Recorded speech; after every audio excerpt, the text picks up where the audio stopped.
तो देखो यार, अभी तक हम लोगों ने काइनेटिक एनर्जी के बारे में पढ़ लिया, वर्क डन के बारे में हम लोगों ने पढ़ लिया, ठीक। ये सब टॉपिक हम लोगों ने पिछले वीडियोस में कवर कर लिया। अब हम लोगों को पढ़ना है पोटेंशियल एनर्जी के बारे में। पोटेंशियल एनर्जी का ये थोड़ा सा माइंड मैप टाइप का है, बस इसको देख लो, फिर उसके बाद हम लोग थोड़ा अच्छे से पढ़ेंगे डिटेल में, फिर प्रीवियस ईयर क्वेश्चन सॉल्व करेंगे। देखो, पोटेंशियल एनर्जी वर्क डन के कंजर्वेटिव वर्क जो होता है उसके निगेटिव साइन के बराबर होता है, ठीक। और देखो, जो ग्रेविटेशनल पोटेंशियल एनर्जी होता है वो होता है, जैसे कि मान लो दो बॉडीज़ हैं, दो बॉडीज़ के बीच में लगने वाला जो ग्रेविटेशनल पोटेंशियल एनर्जी होता है, जैसे अर्थ और मून के बीच में लगने वाला ग्रेविटेशनल पोटेंशियल एनर्जी वो होता है -G(m1m2/r)। और देखो, जैसे कि मान लो कोई बॉल है ना, वो ज़मीन से जितना ऊपर रखा हुआ है ना, तो उस केस में जो पोटेंशियल एनर्जी जो लगेगा वो होगा mgh ना, mdh नहीं, mgh, ठीक है। और देखो, स्प्रिंग पोटेंशियल एनर्जी क्या होता है, जैसे कि मान लो कोई स्प्रिंग है ना, उसको खींचा जाएगा तो फिर जो लगता है पोटेंशियल एनर्जी तो वो ½ होता है। अब जैसे कि मान लो पोटेंशियल एनर्जी के केस में, जैसे कि मान लो ग्रेविटेशनल पोटेंशियल एनर्जी की अगर हम लोग बात करें तो ये वाला, जैसे मत देखो, ये जो फॉर्मूला है ये बेसिकली जब टू बॉडीज़, जब जैसे अर्थ है और मून है, तो इन दोनों के बीच में जो पोटेंशियल एनर्जी लगेगा वो ये है। और जैसे कि मान लो अर्थ पे अगर कोई भी चेन जैसे रखी हुई है ना, तो अगर वो ऐसे बिछी हुई है तो वहाँ पे उसका पोटेंशियल एनर्जी 0 है। अगर उसको थोड़ा सा उठा के h हाइट पे रखा जाएगा तब वहाँ पे उसकी पोटेंशियल जो है वो mgh है। अगर उसको स्ट्रेट में रखा जाएगा तो उसके सेंटर से जो डिस्टेंस लेंगे, ठीक है, तो वो हो जाता है mgh/2, ठीक। अगर मान लो कोई चेन है ना, वो सेमी सर्कल में ऐसे रखा हुआ है तो वहाँ पे फॉर्मूला लगेगा mg2r/π। और अगर मान लो चेन का अगर पूरा का पूरा सेमी सर्कल बना हुआ है, ये क्वार्टर सर्कल है, ये है सेमी सर्कल अगर बना हुआ है तो ये mgh यहाँ पे 2r था, तो यहाँ पे हो जाएगा 4r/π। और एक बार स्प्रिंग फोर्स का कॉन्सेप्ट देख लो। अगर मान लो ये स्प्रिंग है, इससे एक मास बंधा हुआ है और अगर वो स्ट्रेच नहीं है तो उसकी पोटेंशियल एनर्जी 0 है। अगर उसको खींचा जाएगा तो उसकी पोटेंशियल एनर्जी ½ हो जाएगी और जो WC यानी कि कंजर्वेटिव वर्क के बराबर हो जाएगी। और सेम वही केस होगा जब उसको दबाया जाएगा।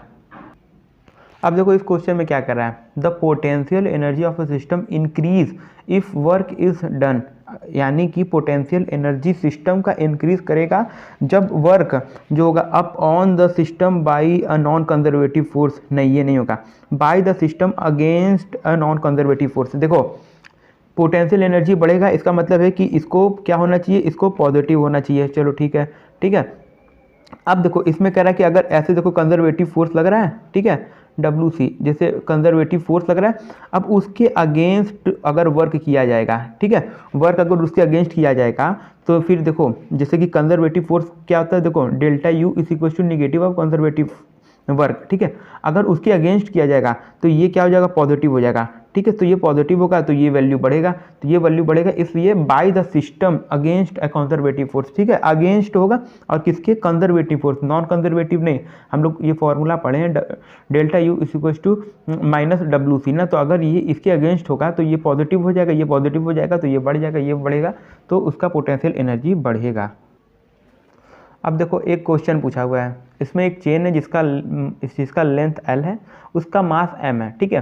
तो अब उसमें पूछा work required to pull hanging part, ये जो लटक रहा है इसको उठा करके, यानी कि अब जब इसका फाइनल पोजीशन की पूरा का पूरा चेन L लेंथ का इस पे आ जाए, जैसे अभी इस नीचे L/3 है तो यहाँ पे होगा L - L/3, ये लेंथ होगी, ठीक है, ये लेंथ। अब इसको मतलब कि पूरा के पूरा मतलब कि ऊपर ले जाने में कितना वर्क लगेगा, तो इसको बहुत सिंपल तरीके से हम लोग क्या करेंगे, हम लोग बस फार्मूला चलाएंगे, वर्क डन = एक सेकेंड, बस फार्मूला हम लोग चलाएंगे, work done = change in potential energy, और इसका इनिशियल और फाइनल पोटेंशियल एनर्जी हम लोग लिखेंगे और उसको सॉल्व कर देंगे। तो अब क्या करेंगे हम लोग, work = U final - U initial.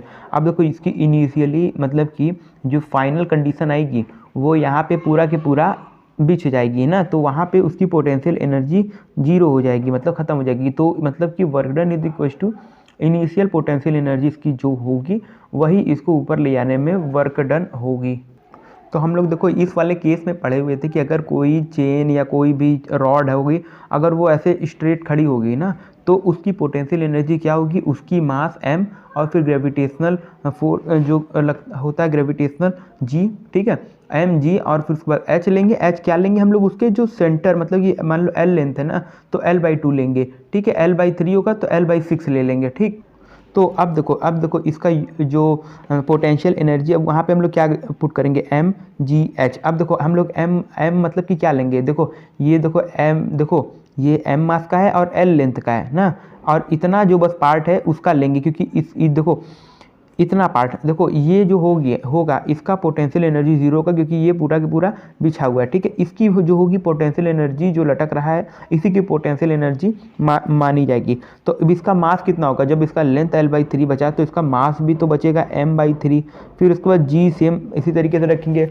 उसके बाद अब देखो h हम लोग क्या लेंगे, तो हम लोग पढ़ चुके हैं कि इसका जो सेंटर का जो डिस्टेंस होगा, मतलब सेंटर, मतलब जिससे मान लो l लेंथ है तो ये l/2 हो जाएगा। अब यहाँ पे l/3 है तो उसका भी आधा कर देंगे, l/6 हो जाएगा, ठीक है। तो इसका लेंथ हम लेंगे l/6। अब इसको सॉल्व करेंगे तो mgl/18, ठीक है। तो इसका जो वर्क डन रिक्वायर्ड होगा, इसको उठाने में जो वर्क रिक्वायर होगा वो होगा mgl/18, समझ गए।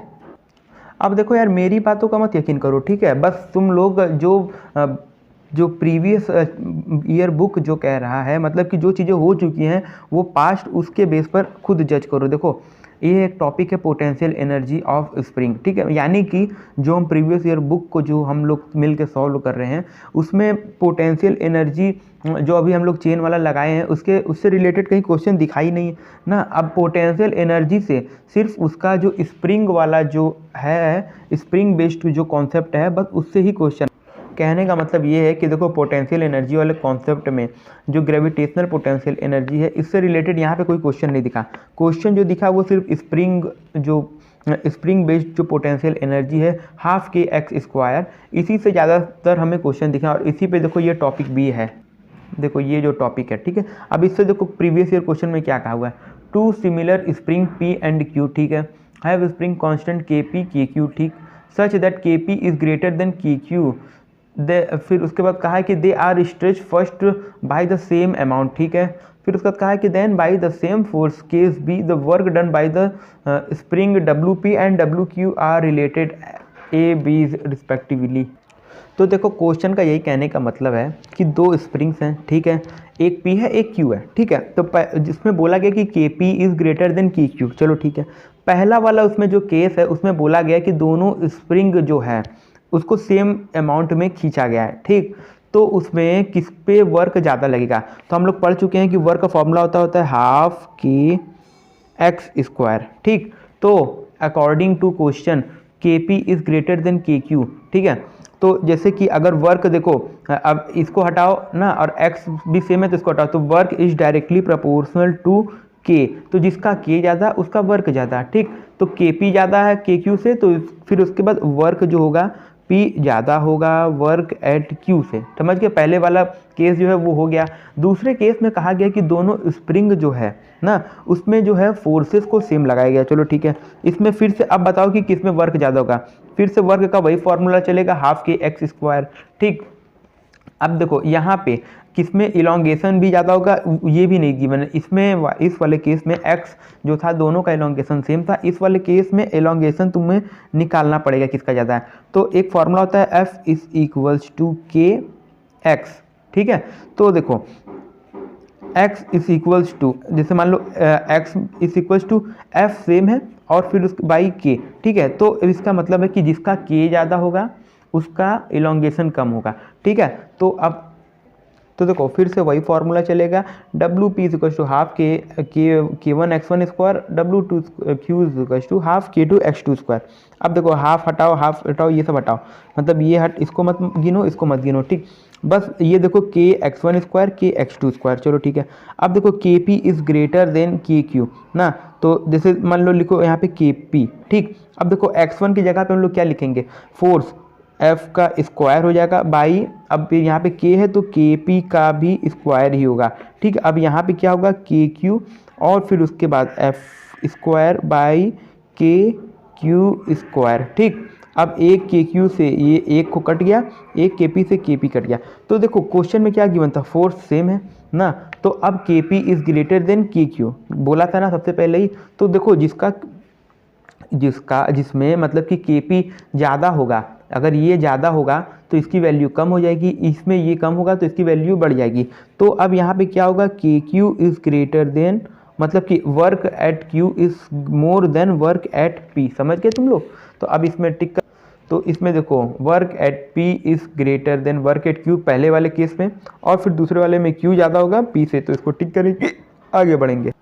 अब देखो 2009 में आया हुआ ये क्वेश्चन क्या कह रहा है, ये क्वेश्चन कह रहा है ए ब्लॉक ऑफ मास m, ठीक है, एक ब्लॉक है जिसका मास m है, अटैच टू, हम फिगर से समझा रहे हैं, देखो एक सेकेंड, हाँ एक ब्लॉक है जिसका मास m है, ठीक। अब वो अटैच है एक lower end of A vertical spring, एक स्प्रिंग से, ठीक है। द स्प्रिंग इज हंग, मतलब कि स्प्रिंग जो है वो लटका हुआ है सीलिंग से, और उसका फोर्स कांस्टेंट है के, ठीक है, ये स्प्रिंग का फोर्स कांस्टेंट के है। The mass m is release from rest with a Sprüngli initially unstretched. शुरुआत में ये स्प्रिंग जो है वो अनस्ट्रेच है क्योंकि ये m मास किसी एक चीज़ पे रखा हुआ है, ठीक है। अब फिर उसके बाद ये कह रहा है कि अब इसको, मतलब कि ये जो मचान होगा इसको हटा दिया जाए, तो अब इसको जब ये नीचे गिरेगा मास, तो उसके बाद इस स्प्रिंग में कितना एक्सटेंशन आएगा ना, तो वही चीज़ कहा हुआ है, the mass m is release maximum extension produce in the length of the spring will be. तो बहुत इजी क्वेश्चन है, इसका सीधा सीधा यही मतलब है कि एक स्प्रिंग है जिसका फोर्स कांस्टेंट के है, वो एक सीलिंग से अटैच है और m मास से अटैच है, लेकिन m मास जो है वो भी एक मचान पे रखा हुआ है, तो अभी स्प्रिंग अनस्ट्रेच है। अब इसको, इस मचान को हटा दिया जाए तो ये स्प्रिंग नीचे आएगा क्योंकि ये मास नीचे इसको खींचेगा, तो इसमें जो एक्सटेंशन आएगा वो कितना आएगा। तो देखो बहुत इजी क्वेश्चन है, इसमें तुम्हें सिर्फ क्या करना है, तो बस तुम लोगों को क्या करना है, जैसे कि तुम लोगों को मतलब कि change in potential energy is equal to work done by conservative force लगा देना है, ठीक है। देखो अब इसका इनिशियली पोटेंशियल एनर्जी क्या होगी, जैसे कि मान लो ये ज़मीन से है, जैसे कि इसकी यहाँ पे ये मान लो इसका फाइनल पोटेंशियल एनर्जी इसका ज़ीरो मान लो, क्यों, ठीक है, कि यहाँ तक ही ये, मतलब इसका यहाँ पे पोटेंशियल एनर्जी ज़ीरो मान लो, क्योंकि मान लो ये ज़मीन आ गया तो इसका पोटेंशियल एनर्जी ज़ीरो मान लो, ठीक है। तो ये कितना ऊंचाई पे mgh है। अभी बाद में ये h की जो वैल्यू है इसको इसके जगह पे x भी लिखना है, ठीक है, या लिखा जा सकता है क्योंकि ये x जो h है वो x के बराबर है, ठीक। तो work done is equal to change in potential energy.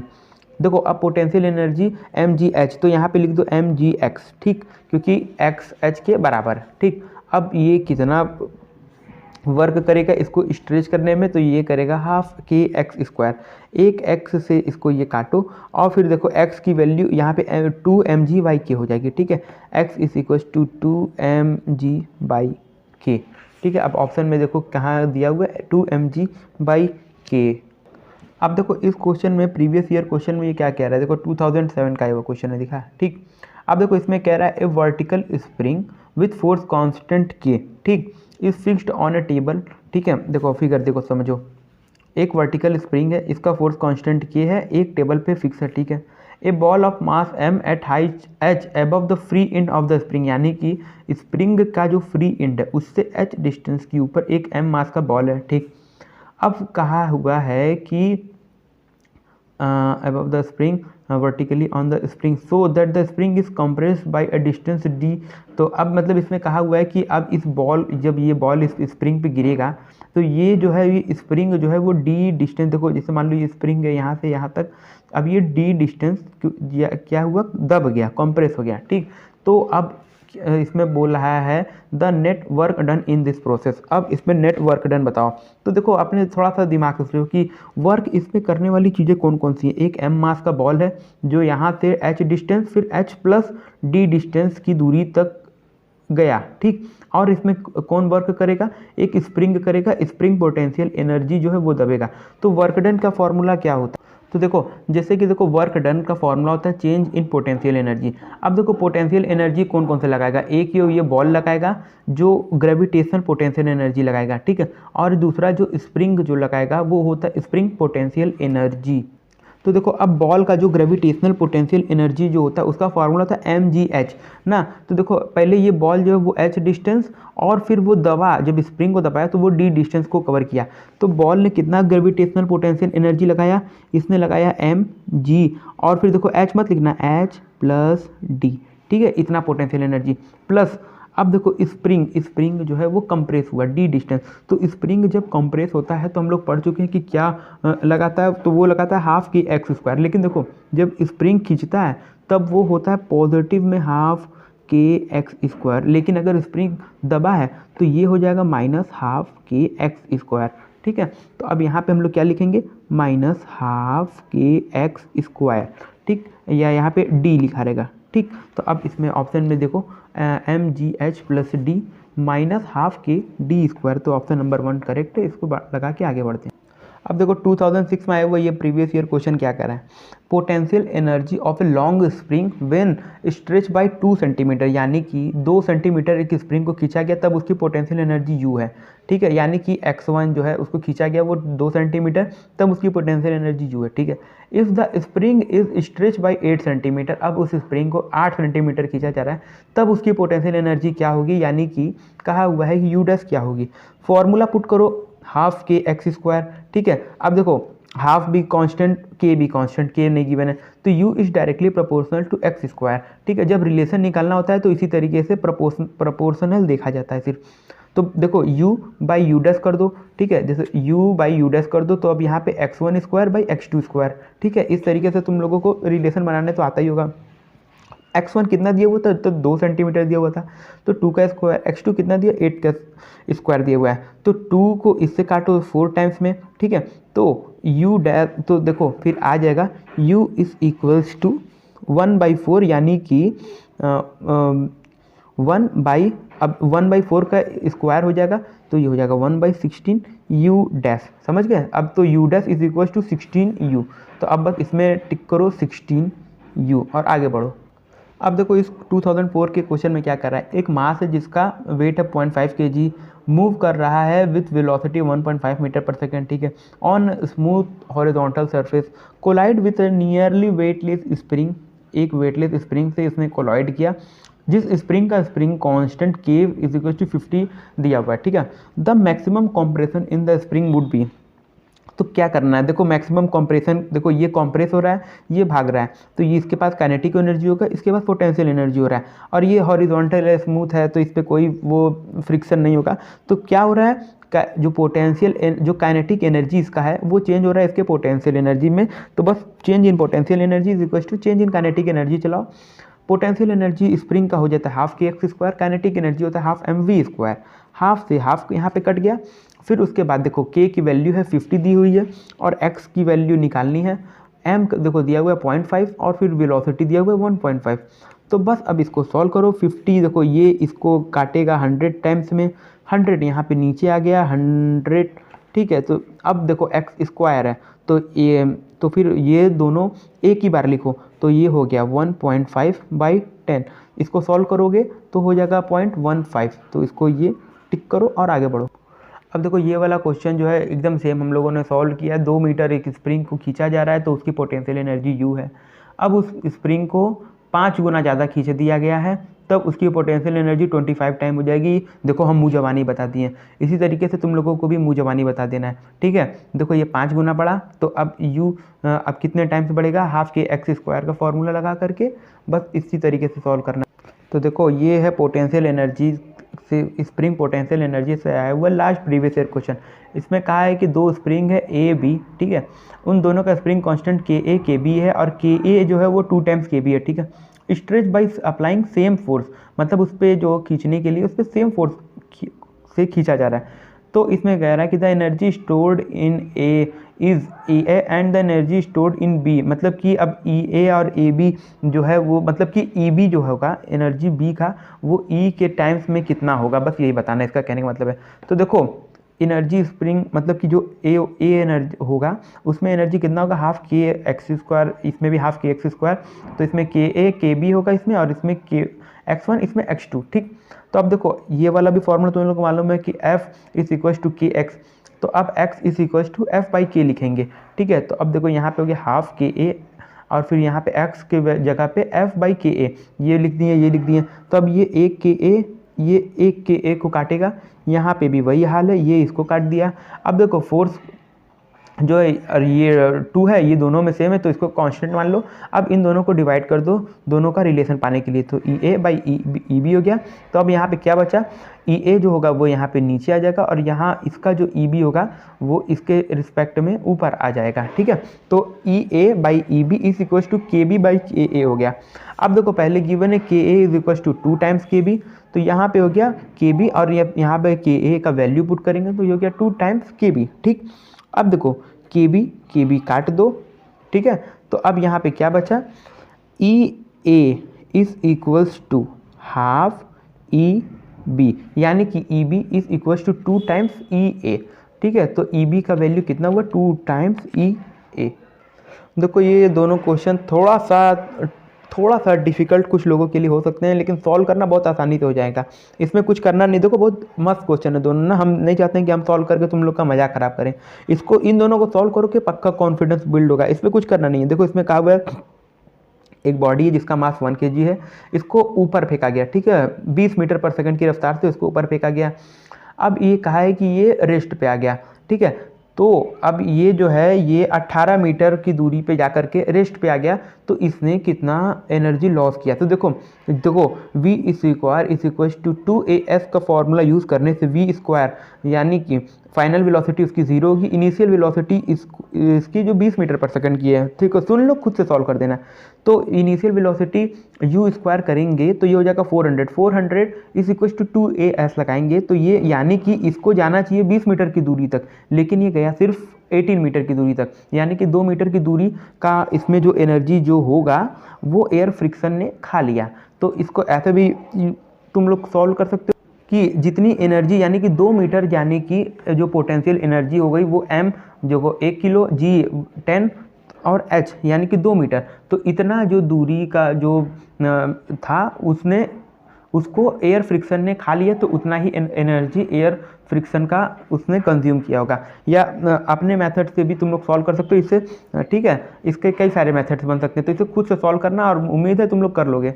और देखो दूसरा वाला भी लगभग इसी तरीके का है, 300 joule of work is done in sliding a 2 kg block up an incline plane of 10 metre, ठीक है, work done against a friction. तो ये भी लगभग वैसा ही एकदम वैसा है।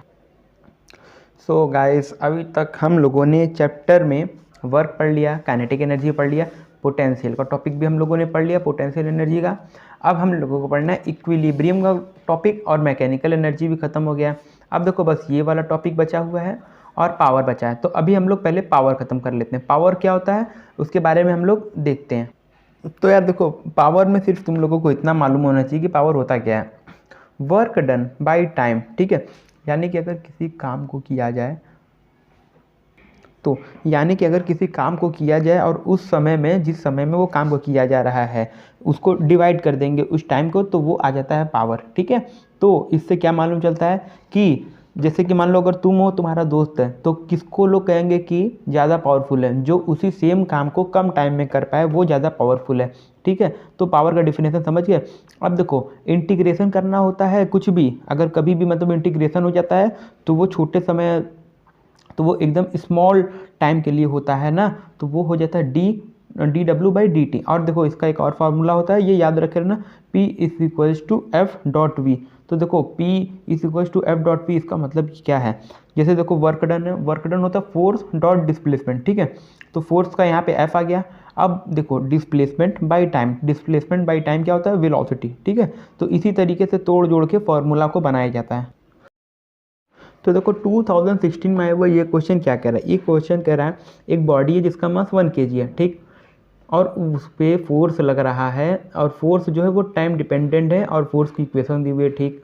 अब उसमें कह रहा है आई जे ये सब जो है यूनिट वेक्टर से, ठीक है। तो उसमें कह रहा है कि पावर क्या डेवलप होगा, तो पावर का फॉर्मूला क्या होता है, वर्क डन बाई टाइम, ठीक है। लेकिन अब देखो यहाँ पे वर्क डन निकालने कैसे निकलेगा, तो अब एक और भी फार्मूला होता है वर्क, वो उस फार्मूले से भी निकाल लेंगे लेकिन थोड़ा लंबा मेथड हो जाएगा। तो डायरेक्ट लिखो ये एक सेकंड, हाँ डायरेक्ट लिखो, power is equal to force dot velocity, ठीक है, ये इक्वेशन को पुट करो। अब देखो फोर्स की इक्वेशन दी हुई है, अब वेलोसिटी का इक्वेशन कैसे निकलेगा, ठीक है।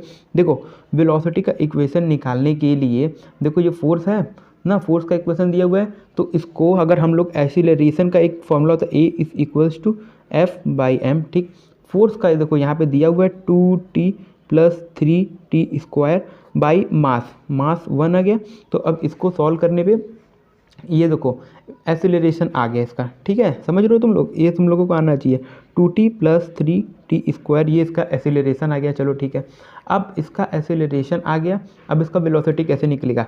देखो तुम लोग को मालूम होगा कि एक्सीलरेशन से वेलोसिटी को निकालने के लिए, एक्सीलरेशन से वेलोसिटी को निकालने के लिए इसको इंटीग्रेट करेंगे, तो इंटीग्रेट करेंगे v is equals to a dot D T, ठीक है। अब इसको डी टी के टर्म्स में अगर हम लोग इंटीग्रेट करेंगे तो ये क्या हो जाएगा 2t square plus 2t square by 2, ठीक। और फिर उसके बाद ये हो जाएगा 3t क्यूब बाई 3, ये कैसे होता है देखो, ये 2 है तो ये इसके पावर में चला जाएगा, ठीक है, और ये जो पावर आएगा उससे डिवाइड कर देंगे, ये 3 है, ये 3 इसके पावर में गया। तो देखो ये हुआ कैसे, ये हुआ ऐसे कि देखो जैसे 2 है, ये इसका पावर है ना, तो इसके पावर में 1 प्लस हो जाएगा, और जो भी यहाँ का पावर आएगा उसको इसको डिवाइड हो जाएगा। देखो जैसे ये 2t था तो ये t के पावर 1 पहले था यहाँ पे, और फिर इसको 1 ऐड हुआ तो यहाँ पे 2t स्क्वायर, और जो पावर आएगा उसको डिवाइड कर देना। 3 है, अब t है, t स्क्वायर था तो यहाँ पे प्लस 1 होगा, तो यहाँ पे आ गया 3t क्यूब, और फिर उसके बाद जो पावर आया उससे इसका डिवाइड कर देंगे। अब इससे क्या हो गया, देखो 2 से यहाँ 2 कट गया, 3 से यहाँ 3 कट गया, ये इसका आ गया वेलोसिटी। अब बस सीधे सीधे फॉर्मूला लगा दो, p is equals to F dot V. अब इसमें फोर्स की इक्वेशन पुट करना है, वेलोसिटी का इक्वेशन पुट करना है, आंसर आ जाए। तो देखो p is equals to F dot V, force की यहाँ पे इक्वेशन पुट हुई, और ये वेलोसिटी का इक्वेशन जो अभी हम लोग सॉल्व करके निकाले थे। फिर उसके बाद दोनों को मल्टीप्लाई करोगे, तो मल्टीप्लाई करने के बाद ये आएगा। अब ऑप्शन में देखो इसका ऑप्शन नंबर बी टिक करो, आगे बढ़ो। अब देखो इस वाले क्वेश्चन में क्या कह रहा है, 2015 में एक पार्टिकल है जिसका मास m है, ठीक है, और उसको driven by machine that deliver constant force के, यानी कि एक पार्टिकल है जिसका मास m है, उसके ऊपर कांस्टेंट पावर k वॉट दिया जा रहा है, ठीक है। If the particle start from rest, यानी कि उसकी इनिशियल वेलोसिटी 0 है, तब उसके ऊपर बोला कि the force on the particle at time t।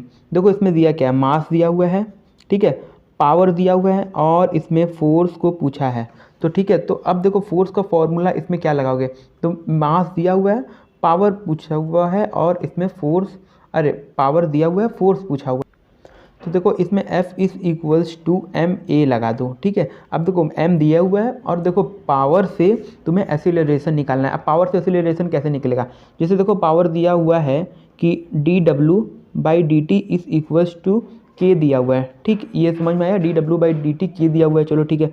तो अब dw कितना हुआ, dw जो हुआ मतलब कि इसका जो वर्क डन हुआ वो हुआ k डॉट डी टी, ठीक है। अब देखो इसको इंटीग्रेट करेंगे तो देखो वर्क आ गया, देखो अगर k है तो k को अगर इंटीग्रेट करेंगे तो ये आ जाएगा के टी। अगर k स्क्वायर होता तो अगर मान लो अगर यहाँ पे k स्क्वायर दिया होता तो यहाँ होता k square dot D T होता, तो फिर इसका आता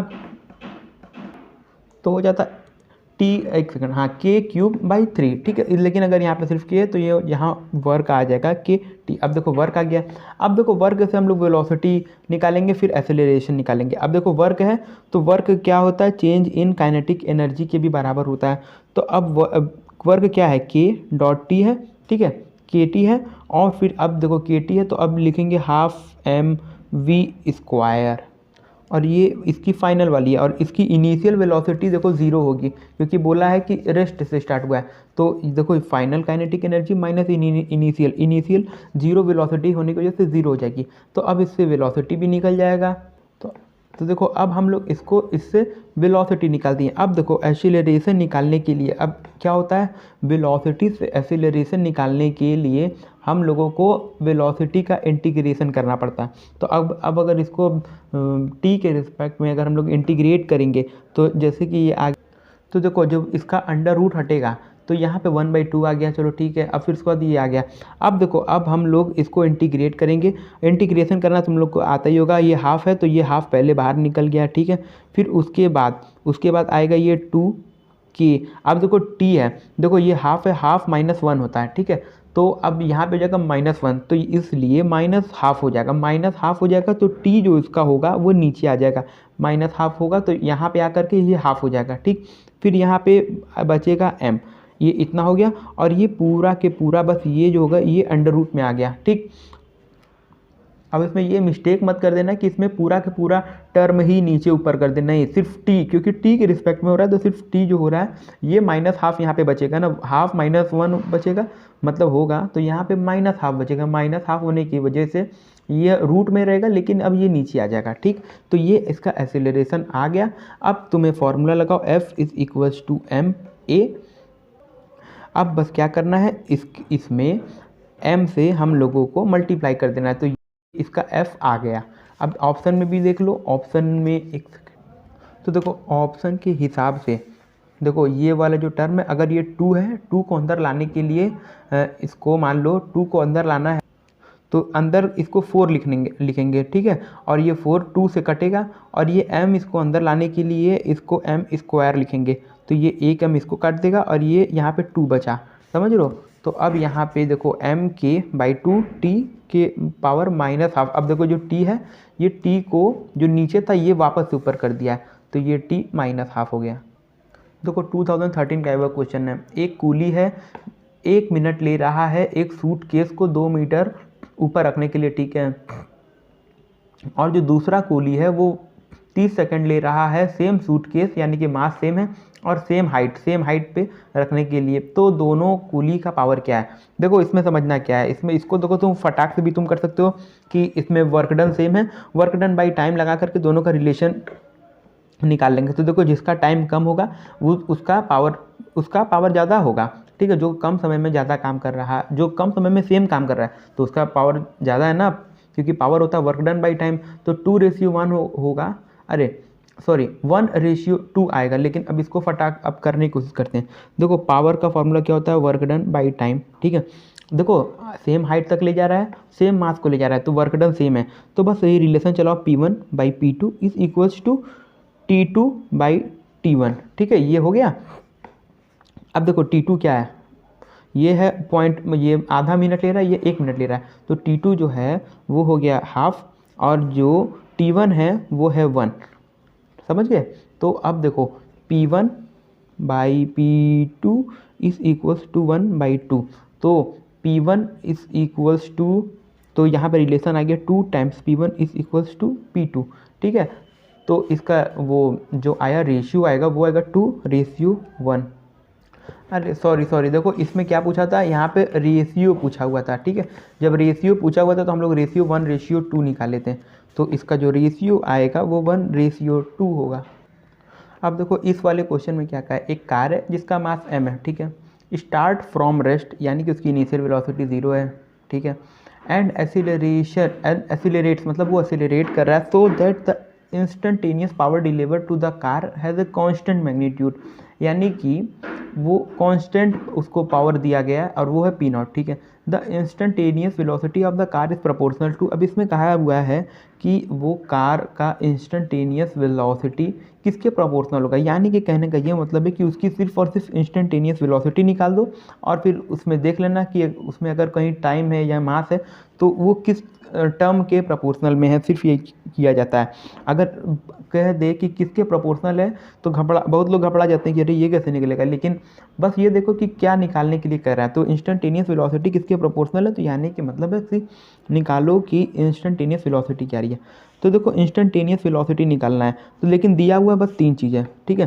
तो वेलोसिटी कैसे निकल सकता है, एक्सीलरेशन से निकल सकता है, और कैसे निकल सकता है, हाँ। तो देखो P0 है तो P0 पावर है, तो P0 को वर्क डन में कन्वर्ट कर दो, तो P0 = dW/dt, क्योंकि ये इंस्टेंटेनियस है, तो ठीक है। अब देखो dW जो आया वो आया P0 dt, ठीक है। यानी कि अब अगर हम लोग को वर्क डन निकालना है तो P0 को इंटीग्रेट किया dt के टर्म्स में, तो क्या हो जाएगा, वर्क डन = P0 t, ठीक है। ये इंटीग्रेट करने के बाद ये इसका रिजल्ट आया वर्क डन।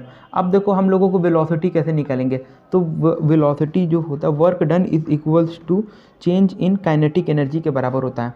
अब देखो इनिशियल वेलोसिटी इसकी ज़ीरो होगी तो इसकी देखो K final minus K initial इसका काइनेटिक एनर्जी भी ज़ीरो होगा।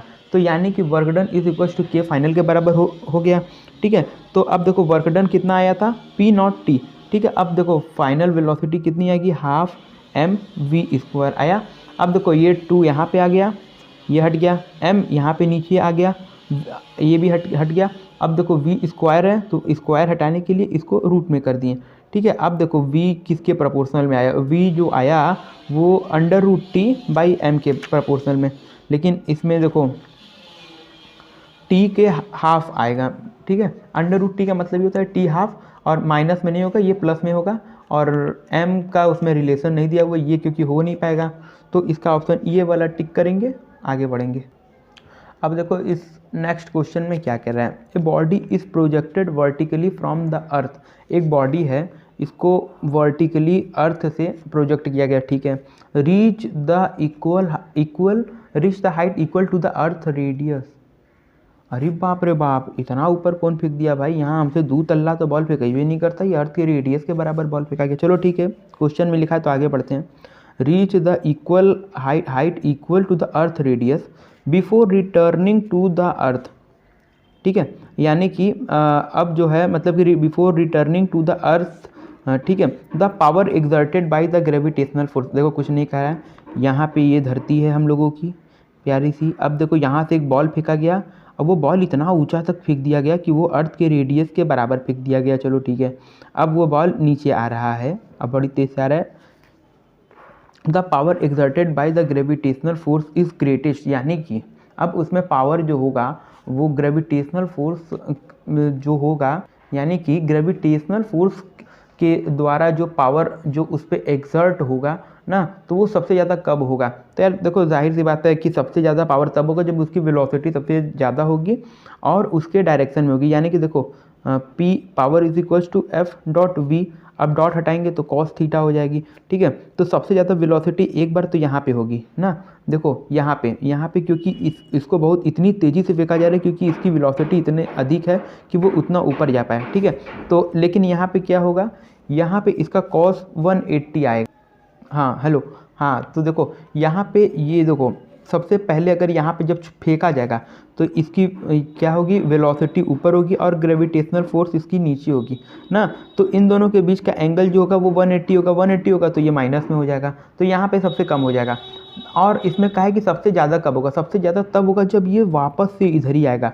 तो देखो at the highest position of the body, नहीं देखो हाईएस्ट पोजीशन पे जा करके इसका पावर ये 0 हो जाएगा। ठीक है, तो देखो at the instant just before the body hit the earth. ठीक, देखो ये बात सही कर रहा है कि जैसे देखो ये अर्थ का ये सरफेस है, अब जैसे ही यहाँ पे टकराने वाला होगा, देखो जब टकरा जाएगा तो उसकी जो वेलोसिटी होगी 0 हो जाएगी, लेकिन जब टकराने वाला होगा तब उसकी वेलोसिटी सबसे ज़्यादा होगी क्योंकि उसका एक्सेलरेशन बढ़ते जाएगा। तो जो पॉइंट सबसे लास्ट पॉइंट होगा उससे जस्ट पहले उसकी वेलोसिटी तब तक सबसे ज़्यादा हुई रहेगी और ग्रेविटी भी उसको नीचे खींचेगी।